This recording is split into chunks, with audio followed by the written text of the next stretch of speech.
Patient जुड़े हैं हमारे साथ सुमन श्रीवास्तव और किडनी की समस्या थी और क्रेटनाइन 8 तक पहुंच गया था। डायलिसिस एडवाइस कर दिया गया था। बताएंगे डायलिसिस से कैसे इन्होंने निजात पाई है। क्या नाम है आपका? मेरा नाम शुभम है। मेरी मॉम का ट्रीटमेंट चल रहा था प्राइवेट हॉस्पिटल से और उन्होंने अभी क्रेटनाइन लास्ट रिपोर्ट में मेरा 8 पॉइंट समथिंग था जब डॉक्टर ने एडवाइस किया था डायलिसिस के लिए। सो नाउ फिर मेरे को कर्मा आयुर्वेदा के बारे में पता चला, मैंने डॉक्टर से कंसल्ट किया, यहाँ की चीज़ों के बारे में समझा, फिर मैंने ट्रीटमेंट स्टार्ट किया। अभी नाउ 8 से मेरा क्रेटनाइन जो अभी गिर के आया लास्ट 1 ईयर के अंदर इट्स 4 पॉइंट समथिंग है। सो बहुत रिकवर है, हेल्थ में भी इम्प्रूवमेंट है, डायलिसिस का भी कोई अभी ऐसा चांसेस नहीं है। और एलोपैथिक डॉक्टर से भी मैंने कंसल्ट किया था साथ के साथ एक रिव्यू लेने के लिए कि रिपोर्ट्स के अकॉर्डिंग, बॉडी के सिम्टम्स के अकॉर्डिंग ये चीज़ें इक्वलाइज है या नहीं है। तो अभी चीज़ें काफ़ी बेनिफिट में है। डॉक्टर ने भी मना कर दिया, एलोपैथिक ने भी, कि अभी इसमें डायलिसिस वगैरह के लिए नहीं जाना।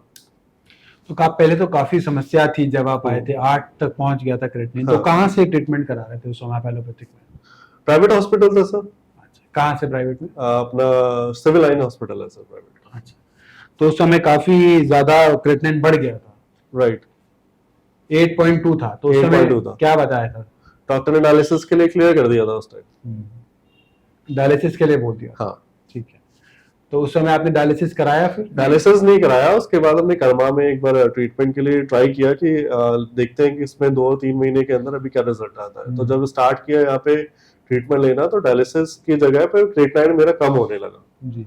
ग्रेजुएटली कम हुआ, 8 पॉइंट समथिंग से फर्स्ट 2 मंथ्स के बाद 7 पॉइंट समथिंग आया, देन 6 पॉइंट समथिंग आया। तो फिर हमने एलोपैथिक स्टॉप करके कर्मा आयुर्वेदा से ट्रीटमेंट लिया।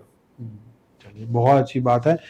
8.2 क्रेटनाइन था, यानी कि किडनी जो थी वो लगभग 10% से कम काम कर रही थी जब हमारे पास आए थे। और ये रिपोर्ट है 18/7/2022 की, जब 8.23 क्रेटनाइन इनका आ गया था। डॉक्टर लाल पैथ लैब, जो नॉर्थ इंडिया की विश्वसनीय लैब मानी जाती है, उसके अंदर 8.23 क्रेटनाइन आया हुआ है इनका। उसके बाद फिर एक और बार टेस्ट कराया गया, उसमें क्रेटनाइन आ गया इनका 6.18 है। ये हुआ है 2/9/2022। इसके अंदर घट के हो गया क्रेटनाइन 6.18, 8.2 से 6.18 क्रेटनाइन हो गया। फिर एक और बार टेस्ट कराया गया 13/8/2023, 13/8/2023 4.05। ये सारे टेस्ट इन्होंने लाल पैथ से कराए हैं। 4.05 के आसपास क्रेटनाइन आ गया, यानी कि 8 से लेके 4 क्रेटनाइन आ गया। किडनी जो एक प्रोग्रेसिव डिजीज माना जाता है, सीकेडी, क्रोनिक किडनी डिजीज को, वो बढ़ा नहीं और वो रिड्यूस भी होना शुरू हुआ और बहुत अच्छे चेंजेस और रिजल्ट्स इनको नजर आए। फिजिकली क्या क्या प्रॉब्लम थी सुमन श्रीवास्तव जी को? फिजिकली जब क्रेटनाइन 8 तक था तो बॉडी में बहुत ज्यादा वीकनेस थी, ब्लड नहीं बन रहा था, वॉमिटिंग होती थी, खाना नहीं डाइजेस्ट होता था, भूख नहीं लगती थी। बस यही था प्रॉब्लम। काफी दिक्कत थी, मतलब फिजिकली भी काफी परेशान हो रही थी। फिजिकली बहुत दिक्कत थी और एकदम से ही उनका वेट लॉस होने लग गया था, कम हो रही थी जी। तो हीमोग्लोबिन कम हुआ, उसके वजह से दिक्कत हो रही थी जी। फिजिकली भी मतलब बहुत ज्यादा उस समय कठिनाइयां झेल रहे थे। बहुत कठिनाइयां थी। चलने वाली यहाँ कौन आता सर? सिंपल सी बात है, कठिनाई थी तभी तो आए। ठीक बात। और यहाँ जब कुछ हमें लगा कि ठीक चीजें चल रही हैं, तभी आज तक यहाँ पे मेडिसिन ले रहे हैं। तो लगभग इनको 12 महीने हो चुके हैं मेडिसिन लेते हुए। इनको एक फिजिकली भी इंप्रूवमेंट नजर आई, क्योंकि ये बहुत लेट स्टेज पे आए थे हमारे पास जब इनको डायलिसिस एडवाइस कर दिया गया था। क्रेटनाइन 8 था, तो वो 8 से लेके 4 की रेंज में भी आ चुका है और साथ साथ फिजिकली भी ठीक है। फिजिकली क्या क्या इंप्रूवमेंट है? फिजिकली में अभी नॉर्मल अपना वर्क, डेली वर्क कर लेती हैं, टहल लेती हैं, खाना पीना चल रहा है नॉर्मल, भूख लगती है प्रॉपर, कॉन्स्टिपेशंस वगैरह की प्रॉब्लम नहीं है। और ब्लड भी ठीक है, अभी रिकवर मोड पे है ब्लड पहले से। हीमोग्लोबिन भी हमारा इंक्रीज कर रहा है धीरे धीरे। चलिए, बहुत अच्छी बात। मुझे लगता है सर कि दवा से ज्यादा जो परहेज है आपका वो ज्यादा बढ़िया है, उसी के वजह से क्रेटनाइन कम हुआ। देखिए, एक परहेज इतना ज्यादा है जिसको सीमा नहीं है। एक पानी का नलका है और नीचे हम सुखा रहे हैं, तो सूखेगा नहीं जब तक। सूखना भी जरूरी है और पानी भी बंद करना जरूरी है ऊपर से, तभी पूरा सूखेगा, है ना। तो दोनों का अपना अपना अलग अलग महत्व है और दोनों जरूरी हैं।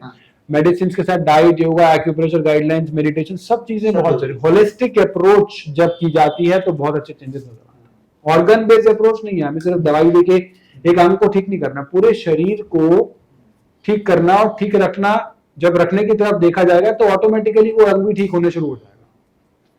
जब पूरे बॉडी की अंग का उसको सपोर्ट मिलेगा तो वो ऑटोमेटिक ठीक होगा। परहेज तो बहुत करती हैं, नो डाउट, इतना परहेज करती हैं इसको सीमा नहीं। अगर ये परहेज नहीं होता तो शायद रिजल्ट हाँ, थोड़े हमें- इतने वो इम्प्रूवमेंट। ठीक है, आपकी बात ठीक है, दोनों चीजें, बिल्कुल लेकिन जरूर। परहेज इतना जितना आपने बताया हुआ है, इतना ज्यादा वो मतलब करती हैं जिसको सीमा नहीं है। अगर हम बाई चांस कहते भी हैं कि चलो नहीं आज खा लो कोई हाँ। बात नहीं, तो कहते नहीं। जैसे आदमी का मन ही तो है, कुछ चीज बढ़िया देखा है, चलो ले आओ थोड़ा सा खा लेते हैं, आज खा लेते हैं, कल की कोई बात, लेकिन ऐसा बिल्कुल नहीं। सब खाएंगे गर्मी के लिए, वो कुछ नहीं चुनेंगे। देखिए चरम सीमा पे थे जब आए हाँ, थे, ये तो मानते ये हैं। उनका डिसिप्लिन और परहेज की जो Yes, इनकी yes, क्षमता वो है बिल्कुल सही है। उसका बहुत बड़ा योगदान है हाँ, जो आज यहाँ सही बात है, बिल्कुल सही बात है। और वो बहुत जरूरी है। सभी पेशेंट्स में, कई बार पेशेंट में, बहुत सारे पेशेंट में रिजल्ट नहीं आ पाते, उसका कारण है कि ये भी महत्वपूर्ण होता हाँ, है, वो महत्वपूर्ण। परहेज करने में सक्षम नहीं होते। एग्जैक्टली। मन की दृढ़ता चाहिए इसके लिए। हाँ, भाई सामने आपके कुछ पड़ा है, आप लेकिन फिर भी उसको नहीं ले रहे, तो आपकी अपनी इंद्रियों पे कंट्रोल है। कंट्रोल है, हम्म। बिल्कुल सही बात, आपकी अगर इंद्रियों पे आपका कंट्रोल है तो आप जीवन में कुछ भी कर सकते कर सकते हैं, बिल्कुल सही बात। हैं। बहुत अच्छी एक आपने बताई चीजें। हाँ। तो लग के इन्होंने फॉलो करा और बहुत अच्छे से इनको रिजल्ट्स भी नजर आए और डायलिसिस से बाहर हैं। बिल्कुल बिल्कुल, बहुत अच्छी 100% बात बाहर है। है सर। डॉक्टर सोलंकी ने भी बताया डायलिसिस की जरूरत नहीं है परनामी में। हाँ, हाँ, बिल्कुल सर परमानंद में है हाँ। शायद। जी, तो बताया उन्होंने। नहीं अभी तो उन्होंने कहते कोई जरूरत कोई नहीं। जरूरत नहीं। जी, चलिए, बहुत अच्छी बात है।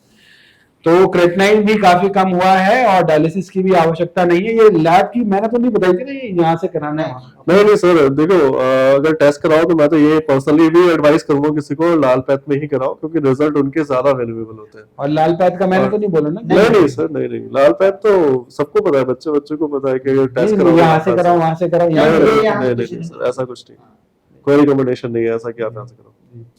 तो कोई रिकमेंडेशन हम लैब की कभी भी नहीं देते हैं किसी भी पेशेंट को, और जहां से आप करा रहे हो वहां से कराओ और हर महीने में कराओ और आपको रिजल्ट्स खुद नजर आएंगे, साइंटिफिक तरीके से नजर आएंगे। जैसे सुमन श्रीवास्तव के बेटे आज बैठे हैं शुभम, इनको रिजल्ट नजर आए हैं और बहुत से चेंजेस इनको नजर आए हैं, डायलिसिस से भी बाहर हैं, दृढ़ क्षमता दिखाई पेशेंट ने भी और लग के उन्होंने ठान लिया कि डायलिसिस से बचना है और 8 से 4 क्रेटनाइन इनका आ चुका है और बहुत अच्छे चेंजेस नजर आए। तो आज मेरे साथ मिलकर बोलेंगे stop stop kidney kidney dialysis.